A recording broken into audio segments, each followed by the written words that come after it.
逼我悼念您行，是炼制仙味的好菜，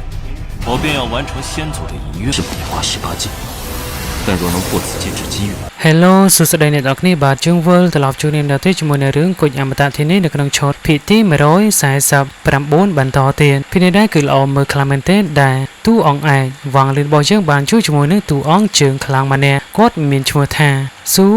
ហ្វឹងហាន់បាទគាត់ថែមទាំងបានលួចនៅផ្កាឈូកតែរបស់ស៊ូហ្វឹងហាន់ថែមទៀតចង់ដឹងថាសាច់រឿងល្អមើលប៉ុណ្ណាយើងទៅទេសនានៅឈុតពេញទាំងអស់គ្នាตัดកោរន្ទះថែមទាំងបាននៅវាប្រហារទៅលើផ្នែកនៅខាងក្រោមដីបន្ទាប់មកអ្នកការពារអមតៈហើយនឹងដាវរបស់ស៊ូលីកូក៏បានចូលរួមវាប្រហារផងដែរការវាប្រហារជាបន្តបន្ទាប់ធ្វើឲ្យភ្លើក្រោមដីទាំងមូលរួចរលំទោះបីជាអន្ទាក់របស់មនុស្សអាកបាំងនៅតែមានកម្លាំងធម្មវលដាវដើម្បីការពារក៏វ៉ាងលៀនបានឃើញនៅច្រកចេញបង្ហាញឡើងនិងរត់គេចបានទៅជោគជ័យបន្ទាប់ពីចេញមកខាងក្រៅវ៉ាងលៀនមានការងើយឆោយ៉ាងខ្លាំងមនុស្សនោះអាចសម្លាប់គាត់បានយ៉ាងងាយប៉ុន្តែបែរជាបង្កើតនៅអន្ទាក់លេងសើចនិងបង្ខំឲ្យគាត់រកផ្លូវចេញទៅខ្លួនឯងនេះធ្វើឲ្យវ៉ាងលិនមិនយល់ពីគោលបំណងពិតរបស់ម្ចាស់អន្ទាក់នោះឡើយនៅពេលនោះកម្លាំងនៃធម្មពលដើមនៅលើដីបានរលាយបាត់ហើយវ៉ាងលិនស្រាប់តែរកឃើញនៅបំណែកវត្ថុបុរាណមួយដែលបញ្ចេញនូវធម្មពលព្រលឹងមេឃខៀគាត់មានអារម្មណ៍ថានៅក្រោមដីនោះមានវត្ថុស្តៀងគ្នាច្រើននៅពេលដំណើរគ្នាមនុស្សអានកំបាំងដែលដាក់អន្ទាក់លើវ៉ាងលិននោះក៏បានសើចហើយទទួលស្គាល់ថាវ៉ាងលិនបានក្លាយទៅជាមនុស្សនៃជោគវាសនាជាមួយនឹងគាត់ប៉ុន្តែបរិះចំណាស់នោះកំពុងរៀបចំនៅផែនការដ៏ធំមួយដែលបានត្រៀមឲ្យរយៈពេលរាប់ម៉ឺនឆ្នាំដើម្បីក្លាយទៅជាអ្នកខ្លាំងបំផុតនៅក្នុងសម្ព័ន្ធផ្កាយមេឃទាំងអស់មិនទាន់ទទួលបាននៅពេលសម្រាប់ផងក៏ស្រាប់តែមានពលឺខ្មៅមួយហោះមកពីចម្ងាយពោពេញទៅដោយឈីបិសាចនិងចេតនាសម្លាប់ម្ចាស់ពលឺខ្មៅក៏បានស្រែកទៅកាន់វ៉ាងលិនថាទុកវត្ថុនៅក្នុងដៃឯងចោលហើយចាក់ចេញទៅបើមិនដូច្នេះទេឯងនឹងស្លាប់ការប្រឈមមុខថ្មីមួយទៀតរបស់វ៉ាងលិនក៏បានកើតឡើងនៅក្នុងដែនដីមេឃរិនទាអញ្ចឹងបន្ទាប់ពីវ៉ាងលិនបានរកឃើញនៅបំណែកនៃវត្ថុបុរាណនៅខាងក្រោមដីក៏ស្រាប់តែបរិបវ័យក្មេងម្នាក់ស្លៀកពាក់ពណ៌ស្វាយបានមកដល់គាត់ឈ្មោះថាស៊ូហ្វឹងហាន់មកពីគ្រួសារតុងលិនស៊ូហើយមានកម្រិតហ្វឹកហាត់ទៅដល់ដំណាក់កាលបំភាន់យិនកណ្ដាលដែលខ្លាំងមិនចាញ់តើរន្ទះទេស៊ូហ្វឹងហាន់មិននិយាយច្រើនទេគាត់បញ្ជាឲ្យវ៉ាងលិនប្រកល់នៅវត្ថុនៅក្នុងដៃបើមិនព្រមនឹងសម្លាប់ភ្លាមគាត់បានប្រើនៅអណ្ដាតភ្លើងបិសាចនិងព្រួញទឹកខ្មៅវិបហាវ៉ាងលិនប៉ុន្តែវ៉ាងលិនកំពុងតែខឹងជាមួយនឹងអ្នកដែលបានដាក់អន្ទាក់គាត់នេះប៉ុន្តែគាត់មិនបានរត់ទៅណានោះទេគាត់គិតថាប្រហែលជាខ្ញុំបានលាក់ខ្លួនយូរពេកនៅឯប្រព័ន្ធផ្កាយមេឃទាំងអស់តើមនុស្សគ្រប់គ្នាគិតថាខ្ញុំងាយសម្លាប់បែបនេះវ៉ាងលិនប្រមូលនៅរន្ទះដ៏ធំមួយពីដែនដីរន្ទះមេឃបង្កើតទៅជាដុំបារន្ទះហើយបាញ់ទៅកាន់ស៊ូហ្វឹងហានបន្ទាប់មកក៏បានដកនៅព្រលឹងភ្នំចេញពីភ្នំមេឃនិងវាប្រហែលជាបន្តបន្ទាប់ស៊ូហ្វឹងហានអាចលេបនៅដុំបារន្ទះរបស់វ៉ាងលិនដោយខ្មោចបិសាចរបស់ខ្លួនបានប៉ុន្តែវាគ្រាន់តែជាអន្ទាក់ប៉ុណ្ណោះវ៉ាងលិនស្រែកទៀតថាផ្ទុះដុំបារន្ទះផ្ទុះចេញពីខាងក្នុងនៃខ្មោចបិសាចបំផ្លាញវាភ្លាមក្នុងពេលតែមួយវ៉ាងលិនក៏បានកោះហៅនៅអ្នកការពារអមតៈចេញពីស្រមោលហើយឲ្យ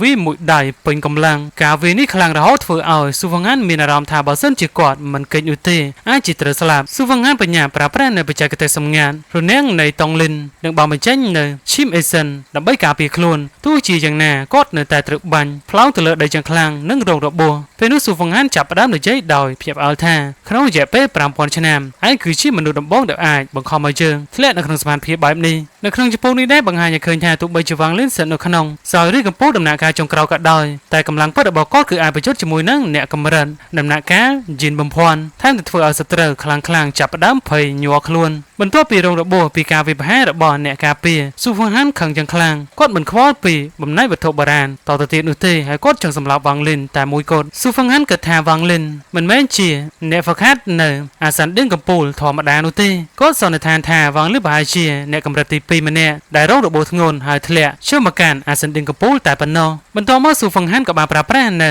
តែផ្កាឈូកបិសាចរបស់ខ្លួនផ្កាឈូកបិសាចក៏ចាប់ផ្ដើមបង្វិលហើយបង្កើតអារម្មណ៍ដូចជាពិភពលោកទាំងមូលកំពុងតែវិលបំផ្លាញអ្វីគ្រប់យ៉ាងដើម្បីប្រឆាំងជាមួយនឹងគាត់វ៉ាងលិនក៏បានបញ្ចេញនៅតើទន្លេនៃរូបរបស់ខ្លួនទន្លេវិញ្ញាណដ៏ធំមួយក៏បានលេចឡើងនៅលើមេឃពោពេញទៅដោយសំឡេងយំសោកនិងសេចក្តីស្អប់ខ្ពើមរបស់មនុស្សរាប់មិនអស់វ៉ាងលិនប្រើប្រាស់នៅសមត្ថភាពទី2របស់ទន្លេនៃរូបឲ្យឈ្មោះថាការប្រមូលផ្ដុំនៃព្រលឹងទន្លេការស្អប់ខ្ពើមទាំងអស់រួមបញ្ចូលគ្នាក្លាយទៅជាវិញ្ញាណសងសឹកដ៏ធំមួយហើយវាក៏បានបុកជាមួយនឹងព្យុ ជួភ្លើងបិសាចរបស់ស៊ូហ្វឹងហានការប៉ះទង្គិចរវាងតាទាំងពីរមានអំណាចគួរឲ្យរន្ធត់រហូតធ្វើឲ្យមេឃបែកខ្ញែកនិងដីប្រេះទៅជាពីរទោះជាយ៉ាងណាទន្លេនរករបស់វ៉ាងលិនក៏បានដួលរលំវ៉ាងលិនក្អួតឈាមនិងរបួសយ៉ាងធ្ងន់គណៈស៊ូហ្វឹងហានក៏រងនឹងការខូចខាតដូចគ្នាព្រោះសក្តីស្អប់ខ្ពើមបានជ្រៀតចូលនៅក្នុងបេះដូងតារបស់គាត់ស៊ូហ្វឹងហានភ្ញាក់ផ្អើលជាខ្លាំងព្រោះទោះជាតាវរបស់វ៉ាងលិនដួលរលំក៏គាត់មិនបោះបង់ឡើយដោយកម្លាំងឆន្ទៈដ៏មោះមុតមិនចុះចាញ់វ៉ាងលិនចាប់ផ្ដើមបង្កើតនៅទន្លេនរកឡើងវិញស៊ូហ្វឹងហានដឹងថាស្ថានភាពមិនល្អហើយក៏បានប្រើប្រាស់នៅចរណាខ្លាំងជាងមុនឲ្យឈ្មោះថាបង្វិល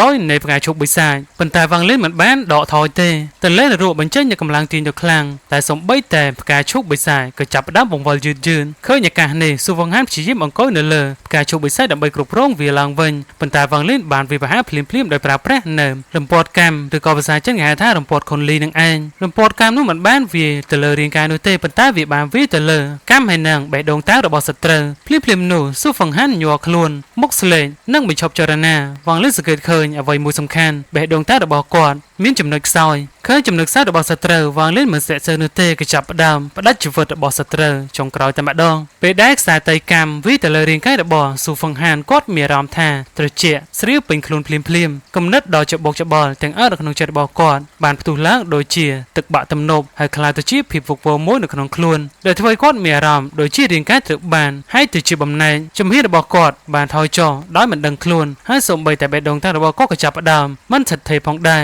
គាត់មិនអាចសម័យបានថាខ្សែតៃកម្មនេះមានប្រភពមកពីណាទើបមានអំណាចគួរឲ្យខ្លាចបែបនេះនៅពេលនោះវ៉ាងលិនក៏បានស្ទុះចេញទៅខាងមុខប៉ុន្តែគោលដៅរបស់គាត់មិនមែនស៊ូហ្វឹងហានទេគោលដៅរបស់គាត់គឺផ្កាឈូកតាវរបស់ស៊ូហ្វឹងហានទៅវិញនោះទេអញ្ចឹងចូលដល់វគ្គទូអងឯងបើយើងចាប់ផ្ដើមលួចរបស់គេទៀតហើយនៅពេលនោះសក់របស់វ៉ាងលិនហោះរវេចដោយគ្មានខ្យល់ហើយសម្លៀកបំពាក់របស់គាត់កំពុងតែបោកបក់ភ្នែករបស់គាត់ភ្លឺដូចជាភ្នែកបន្ទោលទោះបីជាមុខរបស់គាត់ស្លេកស្លាំងក៏ដោយក៏គាត់នៅតែបញ្ចេញអារម្មណ៍ដ៏អស្ចារ្យមួយគាត់ឈរនៅលើផ្កាឈូកតាវរបស់ស៊ូហ្វឹងហានហើយបង្វិលខ្លួនមកវិញភ្នែករបស់គាត់ភ្លឺដូចជាភ្លើងហើយសម្លឹងទៅកាន់ស៊ូហ្វឹងហានការឈរនៅលើផ្កាឈូកនេះស្មើនឹងការឈរនៅលើតាវរបស់ស៊ូហ្វឹងហានទោះបីជាវាមិនបង្កគ្រោះថ្នាក់ពិតប្រាកដក៏ដោយប៉ុន្តែក្នុងន័យផ្លូវចិត្តគឺជាការវិផាកដ៏ធ្ងន់ធ្ងរបំផុតស៊ូហ្វឹងហានទើបតែទប់ស្កាត់គំនិតច្បុកច្បល់នៅក្នុងខ្លួនបានបេះដូងតាវរបស់គាត់បានចុះខ្សោយរួចទៅហើយនៅពេលគាត់ឃើញវ៉ាងលិនឈរលើផ្កាឈូករបស់គាត់មុខរបស់គាត់ក៏បានស្លេកស្លាំងភ្លាមវ៉ាងលិនមិននិយាយអ្វីមួយម៉ាត់ឡើយក៏គ្រាន់តែសម្លឹងទៅកាន់ស៊ូហ្វឹងហានដោយត្រជាក់បន្ទាប់មកគាត់ក៏បានគ្រវីនៅអាវហើយអង្គុយចុះលើផ្កាឈូកតាវនោះនៅពេលនេះអំណាចនៃទន្លេរੂឬក៏ទន្លេអន្តកាលគឺកាន់តែខ្លាំងក្លាឡើងហើយភ្លាមនោះវាក៏បានព័ទ្ធនៅជុំវិញនៃផ្កាឈូកតាវស៊ូហ្វឹងហានបានចាញ់នៅក្នុងការប្រកួតតាវរួចទៅហើយបុព្វគាត់ក៏ប្រែទៅជាស្លេកស្លាំងហើយគាត់ក៏ក្អួតឈាមមួយម៉ាត់បន្ទាប់មកគាត់ក៏បានដកថយខណៈដែលបញ្ចេញនូវសំណើចដែលពោពេញទៅដោយការសោកស្ដាយចំពោះខ្លួនឯងក្នុងពេលតែមួយដែលរបស់គាត់ក៏បានបង្កើតនៅត្រា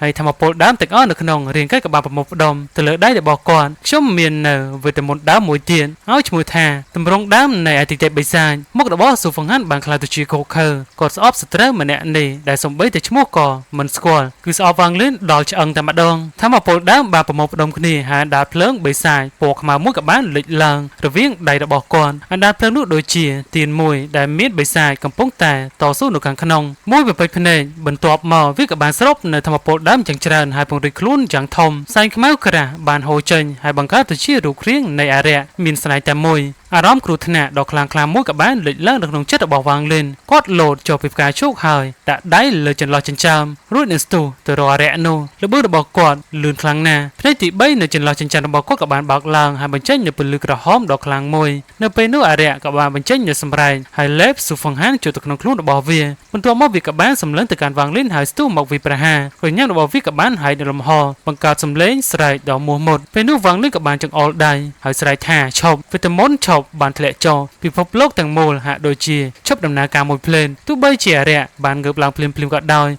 ប៉ុន្តែការផ្អាកត្រឹមមួយភ្លែតនោះបានផ្ដល់ឱកាសដ៏ល្អសម្រាប់វ៉ាងលិនពន្លឺក្រហមពីភ្នែកទី3ក៏បានគ្របដប់លើបិសាចទាំងមូលរាងកាយរបស់អារក្សចាប់ផ្ដើមថ្លាឡើងហើយសូម្បីតែស៊ូហ្វឹងហានដែលនៅខាងក្នុងក៏អាចមើលឃើញបានដែរលុះពីដង្ហើមក្រោយមកពន្លឺក្រហមក៏បានបាត់ទៅវិញប៉ុន្តែពេលនោះវ៉ាងលិនក៏បានទេនៅកញ្ចប់ផ្ទុកអីវ៉ាន់របស់គាត់ដើមមេឃាគាត់ក៏បានលើកដាវនោះឡើងហើយកាប់ចុះ ប្រើប្រាស់នៅសនិតមួយដែលឲ្យឈ្មោះថាកັບរំលំមេឃាសម្លេងក៏លន់នៅធំមកក៏បានលឺឡើងលើមេឃនិងផែនដីអ្វីដែលត្រូវបានកັບមិនមែនជាសាច់ឈាមទេប៉ុន្តែគឺជាច្បាប់នៃពិភពលោកនៅពេលច្បាប់ត្រូវបានកັບនោះពេលទៅមុននោះក៏បានរលំភ្លាមអរិយមិនមានរបួសអ្វីឡើយប៉ុន្តែវាមិនអាចផ្លាស់ទីបានសូម្បីតែមួយអ៊ីងមួយផ្លេតក្រោយមកស្នាមព្រះក៏បានលេចឡើងលើរាងកាយរបស់វាធម្មពលបិសាចក៏បានហូរចេញពីស្នាមព្រះទាំងនោះនៅពេលធម្មពលអរិយរលាយបាត់អស់ស៊ូវង្ហានក៏បានបង្ហាញខ្លួនចេញមកវិញតែពេលនោះវាស្លាប់បាត់ទៅហើយ